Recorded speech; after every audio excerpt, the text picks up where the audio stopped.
अपनी आंखें सच दिखाते हैं, छुपाते नहीं। बिहार के मोतिहारी में आपको बता दें कि प्रखंड प्रमुख संगीता देवी के मार्केट कॉम्प्लेक्स में उनके पति रमेश यादव को आधे दर्जन अपराधियों ने गोलियों से भून दिया। बताया जाता है कि पति रमेश यादव कमरे में बैठकर खाना खा रहे थे। इसी बीच अपराधियों ने कमरे में घुसकर ताबड़तोड़ फायरिंग कर दी। घटना को अंजाम देने के बाद अपराधी अलग अलग दिशा में भाग निकले। बता दें कि इस घटना के बाद आक्रोशित लोगों ने घंटों सड़क जाम किया। हत्याकांड के बाद पूर्व सांसद राजेश रंजन और पप्पू यादव भी पहुंचे और क्या कुछ उन्होंने कहा, देखिए। हम रामराज की कल्पना कैसे करिएगा बिना आम लोगों की सुरक्षा के।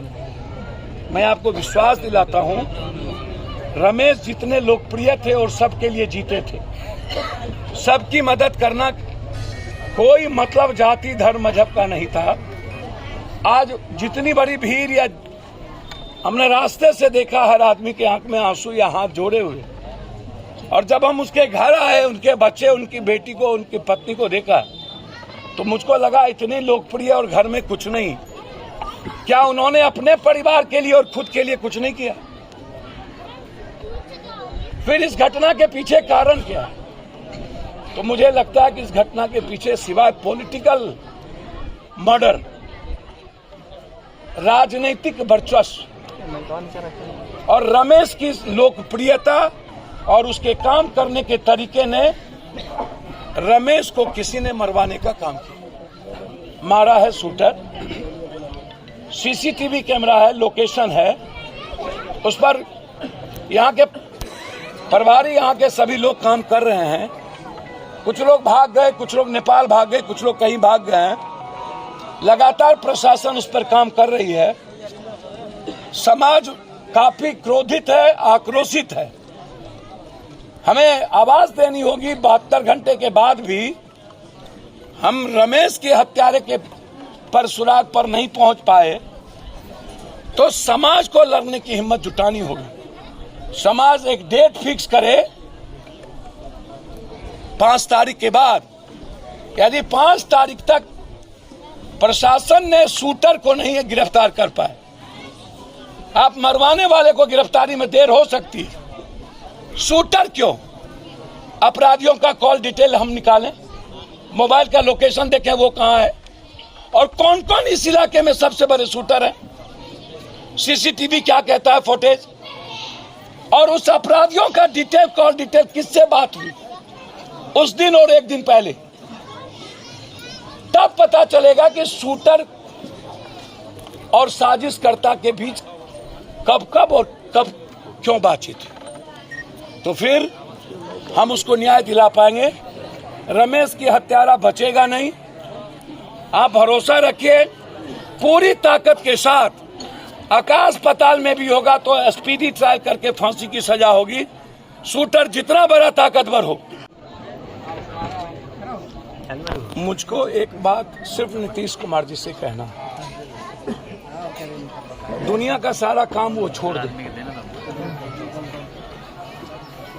जितना मोटरसाइकिल वो शराब के लिए खरीद रहे हैं या जितना वो हेलीकॉप्टर शराब के लिए लगा रहे हैं, जितना पैसा वो शराब के लिए लगा रहे हैं, सारा हेलीकॉप्टर, मोटरसाइकिल, पैसा अपराधी और माफियाओं को मिटाने पर लगा। यदि समाज को जिंदा देखना चाहते हैं, बचना चाहते हैं,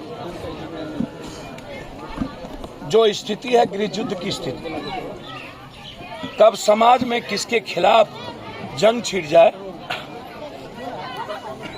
और मुझको लगता है कि क्रिमिनल और पुलिस में बलथरपुर की घटना, हिलसा की घटना, पलवलपुर की घटना, जगदीशपुर बाबू वीर कुंवर सिंह के पोते की घटना, पुलिस के द्वारा मारते मारते मार देना, न्याय के लिए जब उस परिवार को न्याय ना मिले।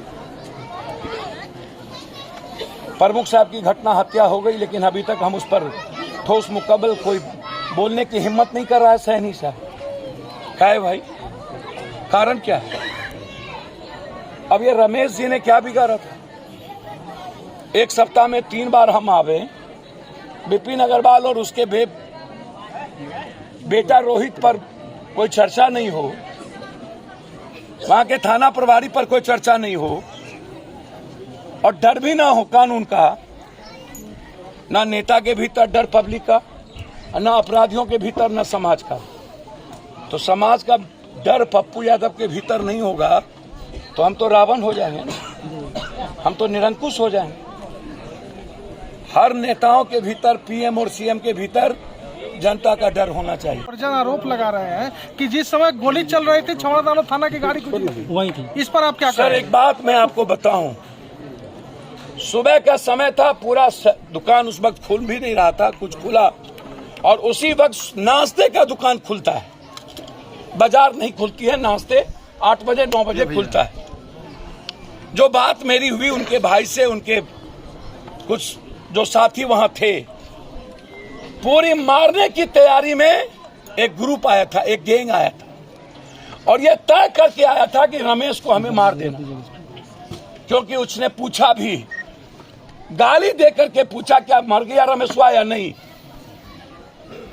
जब तक मरा नहीं तब तक वो फायर करता रहा, और इसी बीच थाना लास्ट में क्रॉस करती है। अब तो ये थाना का जो गाड़ी था क्रॉस की, ये तो थाना प्रभारी बताएंगे कि उस गाड़ी पर जो मोबाइल था वो कौन थे, क्रॉस किया तो वहां पर रुके क्यों नहीं। यदि तत्कालीन वो मोबाइल गाड़ी रुक गई होती या प्रयास किया जाता तो हो सकता था 1-2 शूटर, 1-2 मोटरसाइकिल पकड़ा जाता।